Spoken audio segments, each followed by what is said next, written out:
وإلى أرواح آبائه وإخوانه من الأنبياء والمرسلين، وإلى أرواح والدينا ومعلمينا وذوي الحقوق علينا أجمعين.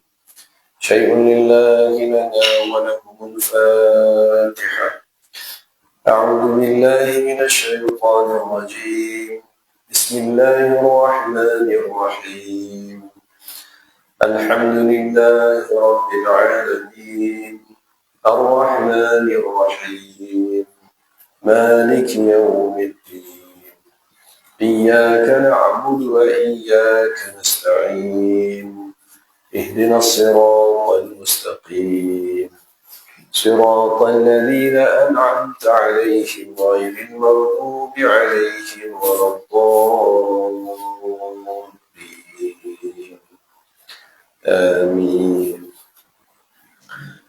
نويت التعلم والتعليم والتذكر والتذكير والنفع والانتفاع والإفادة والاستفادة والحث على التمسك بكتاب الله وسنة رسوله صلى الله عليه وسلم والدعاء إلى الهدى والدلالة إلى الخير ابتغاء مرضاته وقربه وثوابه سبحانه وتعالى. ونويت كما نوى سلفنا الصالح. الحمد لله رب العالمين حمدا يوافي نعمه ويكافئ مزيده. يا ربنا لك الحمد كما ينبغي لجلال وجهك وعظيم سلطانك. اللهم صل صلاة كاملة وسلم سلاما تاما على سيدنا ومولانا محمد الذي تنحل به العقد وتنفرج به الكرب وتقضى به الحوائج وتنال به الرغائب وحسن الخواتم ويستسقى الغمام بوجهه الكريم وعلى آله وصحبه في كل لمحة ونفس بعمل كل معلوم لك. اللهم أرنا الأشياء كما هي.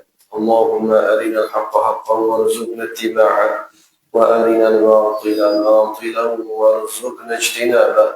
رب اشرح لي صدري ويسر لي أمري واحلل عقدة من لساني يفقهوا قولي.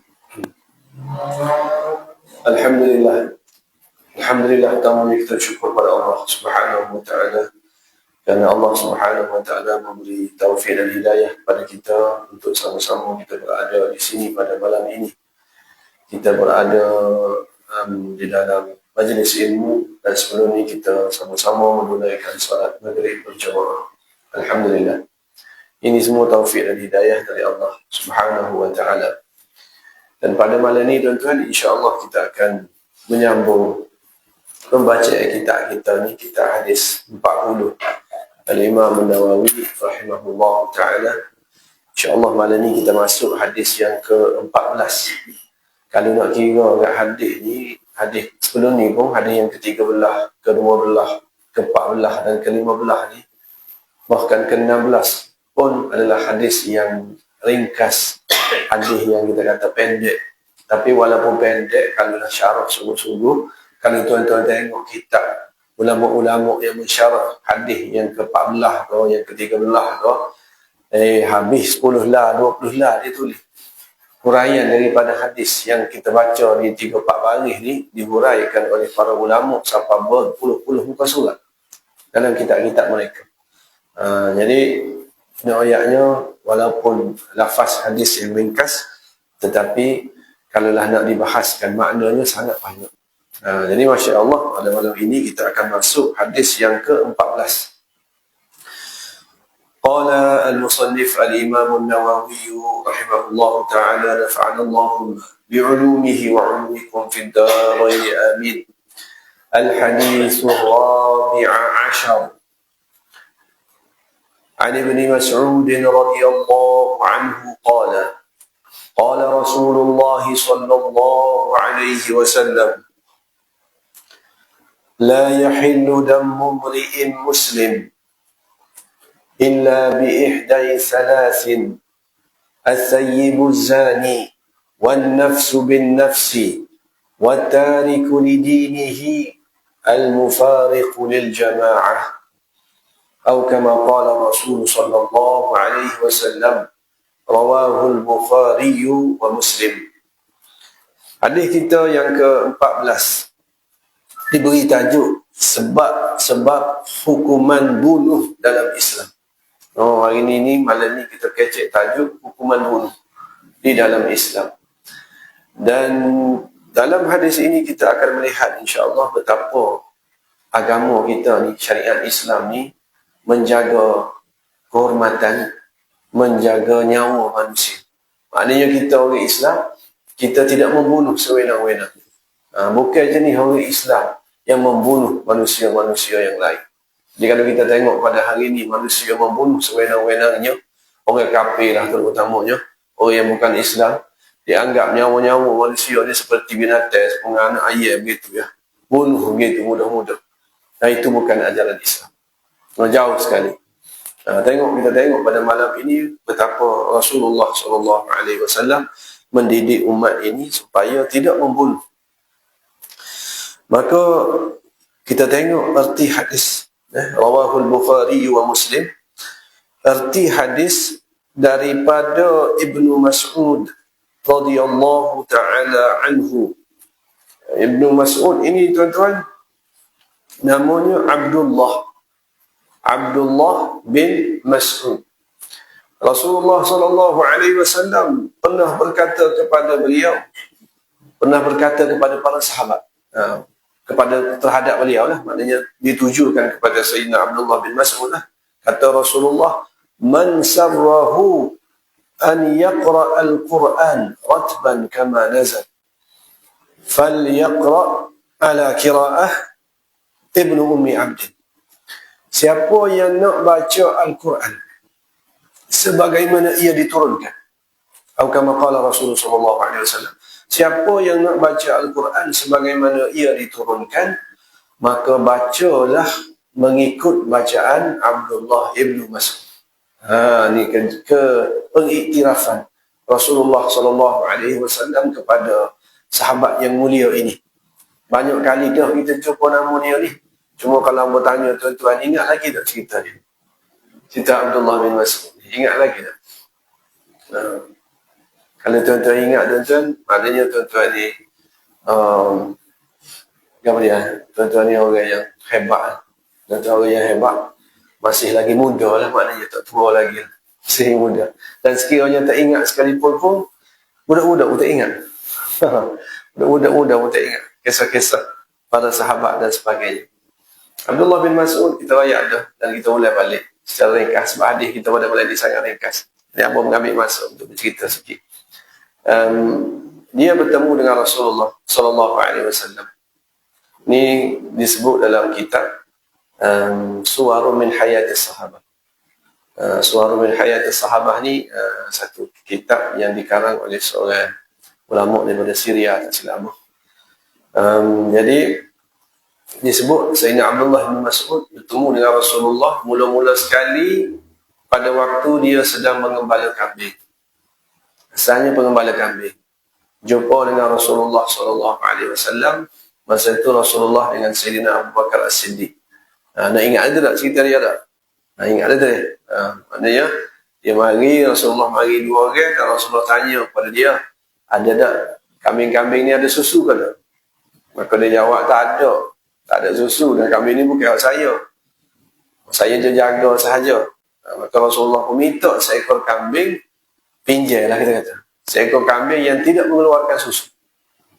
Kalau mari seekor kambing, dan Rasulullah pun sentuh labu susu tu, dan labu susu kambing ni bekok sehingga mengeluarkan susu yang banyak depan-depan mata dia. Dia tak kenal lagi Rasulullah saja. Dia tidak pernah bertemu lagi dengan Rasulullah SAW. Itu kali pertama dia jumpa. Jadi bekok dan mengeluarkan susu yang banyak. Dan seorang lagi sahabat, itu Sayyidina Abu Bakar As-Siddiq, pun tadah dengan satu batu yang macam makuk gitu. Dia tadah minum, pakat minum belakang. Dia minum. Jadi selepas selesai maka Rasulullah pun nak bangun. Dia pun kata, wahai Tuan, boleh dah ajar saya tadi baca apa tadi yang jadi kau boleh tumbuk susu? Baca apa tadi? Dia jadi kau boleh tumbuk susu. Maka Rasulullah SAW kata kepada dia, innaka ghulamun mu'allam. Mu ni seorang budak yang cerdik lah, yang terpelajar. Kemudian duduk tak lama, mereka cerita dia pun masuk Islam. Masuk Islam ni dia duduk dengan Rasulullah sallallahu alaihi wasallam, duduk dengan Nabi, menjadi khadam Rasulullah sallallahu alaihi wasallam, sehingga dia digelar dengan sahibu na'li Rasulillah. Sahibu na'li Rasulillah, orang yang menjaga capal Nabi sallallahu alaihi wasallam. Jadi Rasulullah bila berjalan, berhenti nak masuk ke masjid ke mana, Rasulullah akan menanggalkan kasut ataupun capalnya, maka Sayyidina Abdullah bin Mas'ud akan ambil, letak dalam jubah, letak di lengan, akan letak situ. Dan dia juga dikenal dengan sahibu na'li Rasulullah sallallahu alaihi wasallam. Dan pernah berlaku peristiwa di mana Rasulullah kata kepada dia, siapa yang nak baca Quran sebagaimana ia diturunkan, berlaku pada satu malam. Siapa yang nak baca Al-Quran sebagaimana ia diturunkan, bacalah mengikut bacaan Ibnu Ummi Abdin. Itu gelaran Rasulullah kepada dia. Bacalah mengikut bacaan Abdullah bin Mas'ud. Berlaku pada satu peristiwa di mana pada satu malam, katanya Sayyidina Umar bin Khattab radhiyallahu taala anhu, aku bersama dengan Rasulullah berbincang satu perkara. Aku dengan Rasulullah dengan Sayyidina Abu Bakar berbincang satu perkara. Bila selesai perbincangan itu pada waktu malam, nak jalan balik di rumah. Pada waktu balik itu, lalu ke masjid. Masa tu Sayyidina Abdullah ibn Mas'ud ini sedang solat. Bersemaya malam. Bersemaya malam. Jadi Rasulullah SAW pun dengar Abdullah ibn Mas'ud ini baca.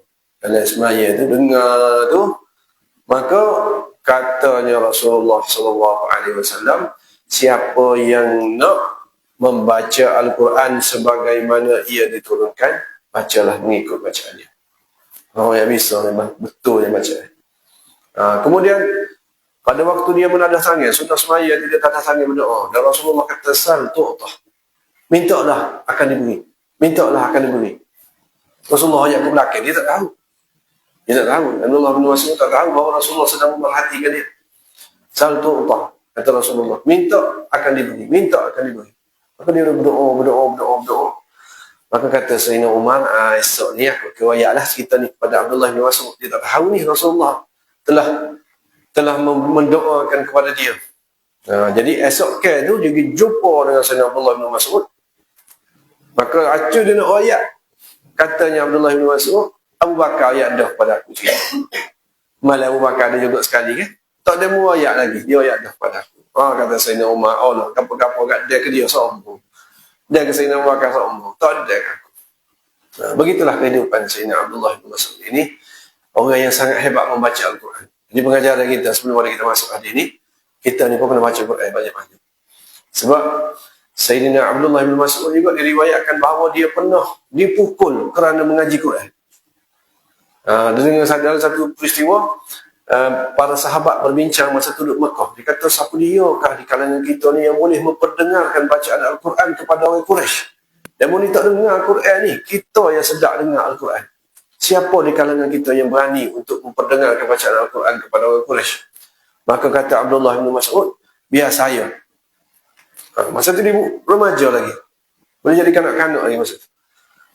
Bila begitu, kata para sahabat lain, jangan lagu tu, kamu ni tak ada apa-apa, kamu ni bukannya orang ada apa nama family yang boleh menjaga, menjamin keselamatan, tak ada. Maka kata Sayyidina Abdullah bin Mas'ud, tak apa, saya pergi. Dia pergi dekat dengan Kaabah. Dia pun baca Bismillahirrahmanirrahim, Ar-Rahman, 'Allamal Quran, Khalaqal Insan. Baca. Orang kafir Quraisy pun tengok, apa ni buat kepada dia ni? Dia baca apa? Maka dia kata, ni dia baca apa yang diturunkan kepada Muhammad. Maka dia ni pun pakai kata. Dia pukul kerana mengaji Quran. Kita hari ni tak ada menetai nak ngaji Quran, semua tak ngaji juga walaupun kita kata. Jadi pengajaran yang kita boleh ambil daripada kisah Sayyidina Abdullah bin Mas'ud ini, kita kena baca Quran. Baca Quran banyak-banyak, tirulah para sahabat yang sangat berani membaca Al-Quran di hadapan orang kafir Quraisy. Allah, soal lagi kemudian cerita Abdullah bin Mas'ud, banyak cerita dia. Soal lagi ceritanya pada waktu dia nak meninggal. Pada waktu dia nak meninggal dunia, pada zaman Sayyidina Utsman bin Affan. Pada zaman Sayyidina Utsman bin Affan, Sayyidina Utsman masuk jumpa dengan dia pada waktu dia sakit. Dan Sayyidina Uthman tanya, ada tak apa-apa yang kamu nak hajat apa-apa? Maka dia jawab, aku nak ialah rahmat Allah. Nak rahmat Allah. Bui lagu mana tak boleh bui. Maka dia katanya Sayyidina Uthman, apa kata kalau saya bui sedikit duit sumbangan untuk anak-anak perempuan kamu? Dia kata tak payah. Kenapa? Sebab Rasulullah SAW telah berpesan, telah mengajar saya untuk membaca surah Al-Waqi'ah setiap malam. Dan Rasulullah SAW kata, siapa yang baca surah Al-Waqi'ah setiap hari ni, setiap malam ni, tidak akan jadi fakir. Aku sudah suruh anak-anak perempuan aku baca surah Al-Waqi'ah. Jadi pengajaran kita yang kedua, baca surah Al-Waqi'ah. Kita baca surah Al-Waqi'ah. Jangan tinggal. Tu cerita yang ringkas. Ringkas pun panjang kat dah. Banyak lagi nak cerita. Baik, kita tengok hadis terjemahannya. Artinya daripada Ibnu Mas'ud radhiyallahu ta'ala anhu, dia berkata, Rasulullah SAW telah bersabda, tidak halal darah seseorang Islam. Tidak halal ni maknanya haram. Darah itu maknanya menumpahkan darah. Menumpahkan darah bererti membunuh. Tidak halal maknanya haram darah seseorang Islam. Haram kita membunuh seseorang Islam kecuali dengan salah satu daripada tiga. Kecuali tiga perkara. Lalu dengan sebab lain kita boleh katakan tidak boleh bunuh. Tidak boleh bunuh. Kalaulah ada perkara-perkara lain yang kita jumpa di dalam hadis-hadis yang lain tentang perintah Rasulullah SAW suruh supaya membunuh orang-orang ni dan sebagainya, semua itu tidak akan lari, kata ulama, tidak akan lari daripada tiga perkara ini. Tiga perkara yang disebut oleh Rasulullah SAW di dalam hadis ini. Jadi yang boleh ambil pemikiran tuan-tuan, apa nak suruh tuan-tuan nampak sikit. Pada zaman jahiliyah, pembunuhan itu biasa. Bunuh ni macam tak ada gapo. Senang aja bunuh. Mati orang itu bunuh, tak puas hati bunuh. Dan peperangan bagi mereka itu biasa. Perang semua. Aus dan Khazraj buat tahu. Begitulah di kalangan Quraisy. Perang semua. Dan mari agama Islam beki akhlak itu. Beki akhlak yang suka menumpahkan darah ini. Agama Islam, syariat Islam ajar tak boleh bunuh orang. Tidak boleh membunuh. Ini dia keindahan agama kita. Jadi kalau tuan-tuan tengok, ketiga-tiga perkara ini, dia berkait dengan nyawa. Berkait dengan nyawa, berkait dengan agama, berkait dengan nasab keturunan atau maruh. Berkait dengan nasab keturunan ataupun maruh. Jadi agama kita jaga ni tiga-tiga. Dia tidak mahu perkara ini dirasakkan ataupun diceroboh dengan sewenang-wenangnya oleh manusia. Kalaulah tidak terletak undang-undang ni ataupun tidak letakkan perintah ini oleh Rasulullah SAW, mungkin akan berlaku di atas muka bumi ini pembunuhan yang sangat dahsyat. Hatta di kalangan orang Islam sekalipun. Hatta di kalangan orang Islam sekalipun. Kalaulah tidak diletakkan peraturan ini oleh Rasulullah SAW.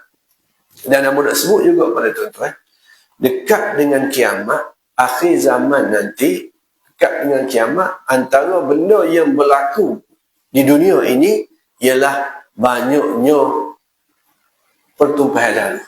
Bunuh-membunuh itu banyak. Terlalu banyak sehingga kata guru kita, orang yang membunuh tidak tahu kenapa dia membunuh, dan orang yang dibunuh tidak tahu kenapa dia dibunuh. Tahu, kembali seperti zaman dulu. Kembali jadi jauhnya manusia dengan agama ni sehingga manusia sanggup buat perkara-perkara yang tak tahu mana ada, darah manusia ni jadi murah. Jadi sebab itu kata guru kita, tugas ulama di akhir zaman ialah memberitahu manusia supaya jangan membunuh. Royak kepada manusia, jangan membunuh. Itu tugas para ulama di akhir zaman. Maka 3 perkara kecuali salah satu daripada 3. Yang pertama, as-sayyibuz zani, janda yang berzina. Apa makna janda? Orang yang sudah berkahwin. Orang yang sudah berkahwin dan berzina. Dan pembunuhan ataupun hukuman ini telah pun berlaku di zaman Rasulullah sallallahu alaihi wasallam. Cerita yang hamba pun tak ada nak merujuk dengan detail sebenarnya. Ceritanya sangat masyhur bagaimana berlaku pada zaman Rasulullah sallallahu alaihi wasallam. Seorang perempuan dan juga seorang lelaki mari mengaku di hadapan Rasulullah sallallahu alaihi wasallam bahawasanya dia telah melakukan zina dan mereka sudah berkahwin. Mereka sudah berkahwin dan mereka melakukan zina. Dalam satu riwayat disebut ada perempuan itu mari jumpa dengan Rasulullah sallallahu alaihi wasallam, dan hak ingatnya hadis ini disebut dalam kitab Riyadhus Salihin. Disebut dalam kitab Riyadhus Salihin dalam bab taubat. Dalam bab taubat, bukan dalam bab hukum apa, tapi nak cerita pasal perempuan ini bertaubat kepada Allah Subhanahu wa taala di atas perbuatannya itu. Dia pergi jumpa dengan Rasulullah sallallahu alaihi wasallam, riwayat bahawasanya dia telah melakukan perkara itu, perkara ini dan sebagainya. Ada riwayat yang kata Rasulullah bila dengar tu, dia mari ikut kanan, Rasulullah paling ikut kiri. Dia mari ikut kiri, Rasulullah paling. Dia mari pun Rasul tanya, dia ni sakit ke? Kecek bukan-bukan ke ni? Nak ayatnya, pada asalnya Rasulullah sallallahu alaihi wasallam ni tidak mahu hukuman ini dijatuhkan. Tidak mahu hukuman ini dijatuhkan. Tetapi oleh kerana dia buat pengakuan yang jelas dan orang semua memperakui bahawasanya dia tak sakit, tak berapa, tak ini, dan dia sendiri mengaku, maka dijatuhkan hukuman itu. Hukumannya lagu mana? Rejam sampai mati. Maka dijatuhkan hukuman itu. Bila dijatuhkan hukuman itu, Rasulullah sallallahu alaihi wasallam menyembahyangkan mayatnya. Jenazah dia itu disembahyangkan oleh Rasulullah sallallahu alaihi wasallam. Dan para sahabat pun bertanya Rasulullah, "Wahai Rasulullah, tak okeylah kita nak sembahyang kepada dia sedangkan dia telah melakukan dosa besar, zina. Dia telah melakukan dosa besar." Maka Rasulullah sallallahu alaihi wasallam bersabda dengan mafhumnya, sesungguhnya perempuan ini telah bertaubat, dan di mana taubatnya itu sekiranya dibahagi-bahagikan kepada semua penduduk Madinah, maka besar taubatnya lagi. Kalau lah dibandingkan taubat dia dengan gabungan taubat-taubat kamu tu, besar taubat dia lagi. Kerana dia sanggup mati untuk menebus dosanya itu. Jadi kesimpulannya tuan-tuan, kenapa agama kita jaga bab ini? Kerana menjaga keturunan dan menjaga maruah perempuan. Dan kita tahu kalau tuan-tuan mengajar di mana-mana, di sekolah menengah atau di sekolah mana dalam pendidikan Islam, disebut tentang hukum jenayah dalam Islam ini, maka disebut hukuman bagi orang yang belum berkahwin yang berzina, hukumannya ialah 100 kali sebab. Dan bagi orang yang sudah berkahwin dan dia berzina, maka hukumannya ialah rejam. Rejam. Jadi itu yang pertama. Dan lagi ni ayat pada tuan-tuan, ini pun penting, yang boleh melaksanakan hukuman ini adalah orang yang berkuasa. Kita tak boleh kita kata, saya mendapati bahawasanya ada orang sekian-sekian fulan bin fulan ini telah berzina dan dia sudah berkahwin, maka kita pun rejam dia. Kita tidak boleh laksana. Dia hanya orang yang berkuasa, al-imam dia panggil, orang yang berkuasa sahaja yang boleh melaksanakannya. Kalaulah dia terlaksana. As-sayyibuz zani. Yang kedua kata Rasulullah sallallahu alaihi wasallam, maksudnya jiwa dengan jiwa. Jiwa dengan jiwa ni maknanya orang yang membunuh, orang yang melakukan pembunuhan dengan sengaja pada jiwa yang tidak berdosa, dia bunuh orang Islam, maka baginya hukuman bunuh balah. Itu jiwa dengan jiwa. Dia telah melakukan pembunuhan, maka dia akan dibunuh balah. Jadi kita jumpa dah dalam hadis sebelum ni ada. Tak ada dalam kitab ni ada. Di mana Rasulullah SAW sebut lagu mana? Sebut satu hadis, izal taqal muslimani izal taqa al muslimani bisayfayhima fal qatilu wal maqtulu finnar. Bila bertemu di antara dua orang muslim berperang, ataupun dua orang muslim ini berbunuh-bunuhan di antara satu sama lain, maka yang membunuh dan yang dibunuh itu dalam neraka berlaku. Wal-iyazubillah. Kerana perkara itu tidak sepatutnya berlaku. Perkara pembunuhan kita di antara orang Islam ini, kita adalah seperti adik-beradik. Tiba-tiba kita berbunuh-bunuhan sesama orang Islam, maka kata Rasulullah, hak membunuh dan hak dibunuh itu dalam neraka. Maka para sahabat pun bertanya, wahai Rasulullah, kenapa pula hak dibunuh pun dalam neraka juga? Hak dibunuh pun dalam neraka juga. Hak membunuh ni tak ada masalah. Dia memang dia membunuh. Maka kata Rasulullah, innahu harisun ala qatli sahibih. Dia tu bercita-cita untuk membunuh saudara dia. Dia bercita-cita untuk membunuh saudara dia. Kalau kita kecek bahasa Kelantan kan, tak ada kamu, dia kat aku. Kalau dia kat aku, tak ada kamu. Dia boleh kerana tak ada kau kahwin ni, dia kat dia, maka dia yang membunuh.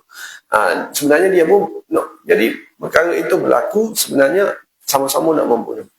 Baik, itu cerita sekiranya sama-sama nak membunuh. Hak ni pula ceritanya an-nafsu bin nafsi ni berlakunya lagu mana? Orang itu tidak bersalah, seorang muslim, tidak melakukan, tak ada apa-apa kesalahan dan apa, dan sekiranya ada kesalahan pun bukan hak kita untuk membunuh.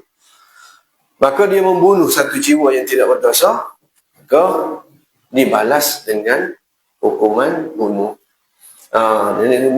Ini huraian dalam bab ni panjang, tuan-tuan.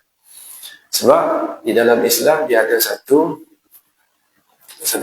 istilah dipanggil diat. Diat ni maksudnya boleh tebus, boleh ganti rugi. Maknanya kita kata family kepada si mati tu, dia boleh memaafkan. Hak ni kita tengok lagi tak fiqh lah tu. Hamba tak ada nak tengok. Ngaji belakang dulu, cuma tak ingat. Hak hamba ingat je ialah guru kita sebut dulu. Guru kita sebut lagu mana?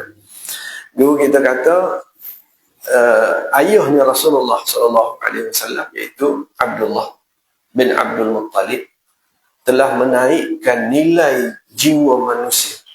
Nyawa manusia ini telah menjadi mahal kerana Abdullah bin Abdul Muttalib, iaitu bapa Rasulullah SAW. Lagu mana pula dia pula? Sedangkan beliau ini hanya umurnya tak ada jumpa pun dengan Rasulullah SAW. Kata riwayat meninggalnya pada usia belasan tahun, 18. Ada kata umur 20 meninggal. Bagaimanakah dia boleh memberi menaikkan nilai manusia?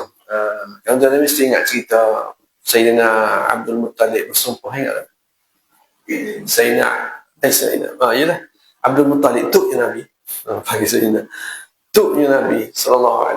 Abdul Muttalib ni dia bernazar. Dia bernazar, sekiranya aku diberi 10 orang anak lelaki, 10 orang anak lelaki, aku akan jadikan seorang itu korban. Panjanglah cerita tu nak, kalau banyak cerita tu panjang doa. Dia bernazar begitu tak ada sebab. Jadi bila dia bernazar begitu, takdir Allah boleh sungguh. Lepas beberapa tahun kemudian boleh sungguh 10 orang anak jatuh. Nyata 10 orang. Maka bila dia besar melakukannya, umur berkali dalam belasan tahun berkali masa tu, dia pun panggil belakang anak jatuh, dia pun rayak dulu ayuh penuh bernazar untuk menjadikan salah seorang daripada anak-anak ni korban. Maka dengan sebab itu, semua anak-anak lelaki dia kata sangguplah kau, tak apa, tak ada masalah. Orang yang berani dengan anak-anak, Abdul Muttalib ni berani belakang. Tak apa. Maka dia buat undian. Bila dia buat undian, kena ke siapa tu? Kena kepada ayah Nabi, iaitu Abdullah. Bila kena kepada Abdullah ni, habis anak beranak kata jangan. Hak ni jangan. Hak ni Abdullah ni, Rasul ni, ya Allah, hak ni hak paling jauh sekali ni. Jangan. Maka Abdul Muttalib mendengar nasihat itu dan dia gantikan. Dia menggantikan nyawa Abdullah ini dengan 10 ekor unta. 10 ekor unta diganti. Kemudian dia buat pula undian seterusnya. Maknanya kata guru kita, undian seterusnya tu bukan dengan adik-beradik dah. Dengan Abdullah dan unta. Abdullah dan unta. Maknanya siapa yang nak dikorbankan. Kemudian bila dia buat undian kali yang kedua, kena pada Abdullah. Maka dia tambah lagi 10 ekor tu. Dia tambah lagi 10 ekor tu. Jadi 20. Lepas tu dia buat undian yang ketiga. Kena nama Abdullah pula. Tambah lagi jadi 30 ekor. Jadi ditambah tu, dia nak tahu, Abdul Muttalib ni nak tahu berapakah nilai sepatutnya untuk dia tebus nyawa. Nyawa dia tak sembelih. Dia tak sembelih Abdullah ni. Maka undian itu dibuat sampai 10 kali. Akhirnya 100 ekor unta. 100 ekor unta dikorbankan untuk menggantikan nyawa Abdullah ni. Kemudian dia buat undian yang ke-11, barulah kena unta. Barulah nama itu naik pada unta. Maknanya dia kena unta. Tak kena dah Abdullah. Maka anak beranak dia pun kata, oh betul lah tu, padahal cukup sekata. Kata Abdullah, nanti dulu. Buat lagi. Takut silap saat ni. Buat lagi. Ke-12. Kena unta. Buat lagi. Ke-13. Kena unta lagi. Maka betul tu. Maka sejak pada hari itu, nyawa suatu jiwa ini, nyawa manusia ini dinilai dengan 100 ekor unta. Zaman Abdul Muttalib. Sehingga zaman Islam. Oh, begitu juga. Nilai dia tu. Sekiranya nak tebus nyawa itu dengan 100 ekor unta. Kali lagi, ekor berapa ya tu. Itu, kita kena tengok kitab-kitab fiqh. Disebut begitu. Jadi yang keduanya ialah jiwa dengan jiwa. Dan yang ketiga kata Rasulullah SAW, maksudnya, dan yang meninggalkan agamanya iaitu murtad, terpisah dari kumpulan. Meninggal agama maknanya keluar daripada agama Islam. Ni kalau hak pertama tadi, perintah yang pertama dijatuhkan hukuman kepada orang yang sudah berkahwin yang berzina kerana nak jaga keturunan, nasab dan juga baru. Yang kedua untuk menjaga nyawa dah. Yang ketiga ni untuk menjaga agama. Untuk menjaga agama. Maka di dalam Islam, siapa yang keluar daripada agama Islam dipanggil murtad, maka halal darah. Kita katakan halal darah, dia boleh dijatuhkan hukuman mati di dalam Islam. وَالتَّارِكُ لِدِينِهِ الْمُفَارِقُ لِلْجَمَاعَةِ, terpisah dari kumpulan. Terpisah dari kumpulan ni maknanya terpisah dari kumpulan Jumaah umat Islam. Kata ulama, perkataan al-mufariqu lil jamaah, al-mufariqu lil jamaah itu adalah huraian kepada perkataan at-tariku lidinihi, meninggalkan agamanya. Apa maksudnya? Maksudnya berpisah daripada Jumaah umat Islam. Dan ada juga yang kata bahawa yang dimaksudkan dengan al-mufariqu lil jamaah ni, terpisah daripada kumpulan ini, terpisah daripada kumpulan umat Islam, maknanya memberontak daripada pemimpin Islam. Maknanya kalau dah ada mana-mana kumpulan yang mengangkat senjata memberontak, maka boleh dijatuhkan hukuman mati. Ambil daripada mana? Ambil daripada hadis Rasulullah SAW. Dan kata ulama juga, apa yang disebut di dalam hadis ini 3 perkara. 3 perkara ni adalah 3 perkara dasar. Sebenarnya dia banyak lagi tubik, cabai-cabai yang lain. Daripada an-nafsu bin nafsi ni,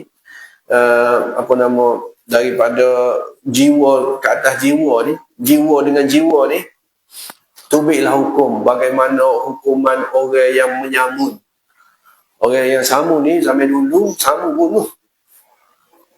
Samun tu membunuh. Jadi apakah tindakan ataupun hukuman kepada golongan seperti ini? Boleh bunuh juga. Dan banyak hadis-hadis yang lain tentang hukuman orang-orang yang melakukan kesalahan-kesalahan lain, tetapi hukumannya adalah bunuh juga. Ambil daripada mana? Ambil daripada 3 yang asas ini.